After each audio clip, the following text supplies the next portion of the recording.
The Lives of the Saints by Father Albin Butler, October 11th, St. Bruno the Great. It would seem that the title the Great should be applied to the saintly founder of the Carthusians. However, such a title is traditionally applied to the powerful Prince-Bishop St. Bruno of Cologne, who lived 80 years before his namesake and ardently collaborated with his brother, Emperor Otto I, the Great, in the creation of Germany and the Empire. Bruno was the youngest son of Emperor Henry and St. Matilda. He was born in 925, and from his earliest years showed that he had inherited the good dispositions of his parents. When he was only 4 years old, he was sent to the cathedral school in Utrecht, where he acquired a great love of learning. It is said that the work of Prudentius was then his bedside book, and later, already at the imperial court, some Byzantines taught him Greek. His brother Otto summoned him to court when Bruno was 14 years old.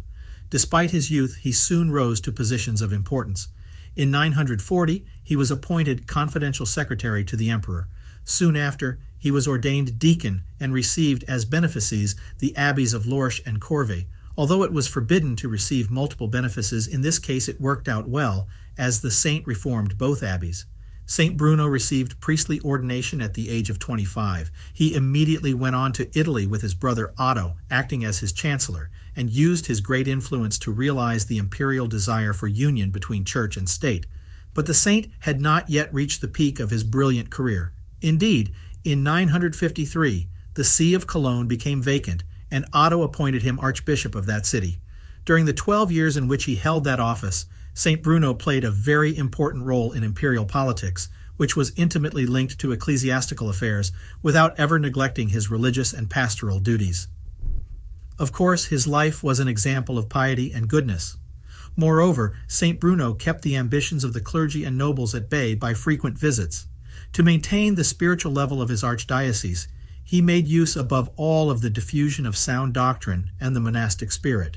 Even before he became bishop, he had used all his influence to reform the empire, and indeed the influence of an archbishop who was the emperor's brother was very powerful. While Otto was in Italy, his son-in-law, Conrad the Red, Duke of Lorraine, took up arms. The emperor defeated Conrad and granted St. Bruno the Duchy of Lorraine. Although the duchy was not attached to the title of archbishop, St. Bruno's appointment gave rise to the temporal power of the archbishops of Cologne, who became princes of the Holy Roman Empire. St. Bruno's skill in government was as great as his goodness. The saint showed particular aptitude for appeasing the numerous political disputes among the inhabitants of Lorraine and succeeded in imposing the order and authority of the empire in the region. He was greatly aided in this task of unification by his highly educated and disciplined clergy, and he was so wise in his numerous choices of prelates that he was nicknamed the creator of bishops. The high point of St. Bruno's career was in 961, when the emperor arrived in Rome to be crowned, for during his absence he left St. Bruno and his half-brother William, Archbishop of Mainz, as co-regents of the empire and tutors of his nephew, the King of Romans. St. Bruno the Great died 4 years later, on October 11, 965, when he was only 40 years old. His cult in the Diocese of Cologne was confirmed in 1870.